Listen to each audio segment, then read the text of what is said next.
Hello my dear lovely audience, সবার কী অবস্থা? আলহামদুলিল্লাহ আমি ভালো আছি। আশা করছি তোমরাও সবাই ভালো আছো। এই যে দেখতেছো দুই সুন্দরী পাশাপাশি বসে আছে, আজকে ওদেরকে আমি রান্না করব। ইলিশ মাছ হচ্ছে আলু আর হচ্ছে বেগুন দিয়ে পাতলা ঝোল করব, আর হচ্ছে হাঁসটা হচ্ছে ভুনা করব।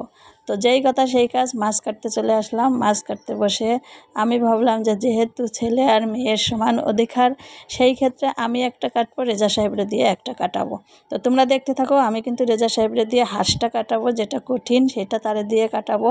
আর মাছটা, ইলিশ মাছ কাটতে অনেক সহজ, তাই আমি ইলিশ মাছটা কাটবো। তো ইলিশ মাছটা আমি কাটতেছি, আর রেজা সাহেবকে বলতেছি যেহেতু স্বামী স্ত্রীর সমান অধিকার, এখন নাকি নতুন সরকার করে দিয়েছে, যে আইন করে দিয়েছে যে ছেলে যদি ছাড়ে তাহলে কাবিনের টাকা ছেলে দিবে, আর মেয়ে যদি ছাড়ে তাহলে কাবিনের টাকা মেয়ে দিবে। তো সেই ক্ষেত্রে যেহেতু সমান অধিকার, তো কাজও আমি সমান সমান ভাগ করে নিলাম। তো দেখো আমি ইলিশ মাছটা কাটছি অলরেডি। আমি এই যে রেজা সাহেবকে বসাই দিছি হাঁসটা কাটার জন্য। তো সে অবশ্য কাটাকুটি খুব ভালো করতে পারে, সব কিছু সে রান্নাও করতে পারে, কাটতেও পারে, সে অনেক হেল্প আমাকে করে। বাট নতুন সরকার যে আইন করে দিয়েছে, এটা আমার মাথায় রেখে সব কিছু তারে দিয়েই আমি সমান সমান এখন করাই। আগে যদি একটু কম করতো, এখন থেকে আমি সমানের বেশি করানোর চেষ্টা করি। বান্ধবীরা তোমরা কিন্তু এটা মাথায় রাখো যে যত কাজ তোমরা করাতে পারবা, যত কাজ করাতে পারবা, যত ঘরে রাখতে পারবা, তত কিন্তু ঘরে তাদের মন থাকবে। দেখো সাকিব আল হাসান, সে নাকি শিশির ভাবিকে ছাইড়ে দিয়ে আর একজনের সাথে লুটুরি পুটুরি খেলতেছে। তো এই সুযোগটা কিন্তু দেওয়া যাবে না।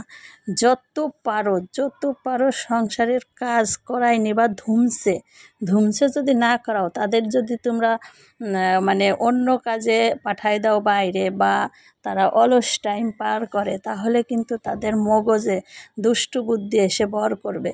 তো সেই দুষ্টু বুদ্ধি যেন মাথায় না আসতে পারে, সেই জন্য কিন্তু তোমরা সবসময় স্বামীদেরকে, বয়ফ্রেন্ডদেরকে মানে একদম কাজে ডুবাই রাখবা, সবসময় আশেপাশে রাখার ট্রাই করবা।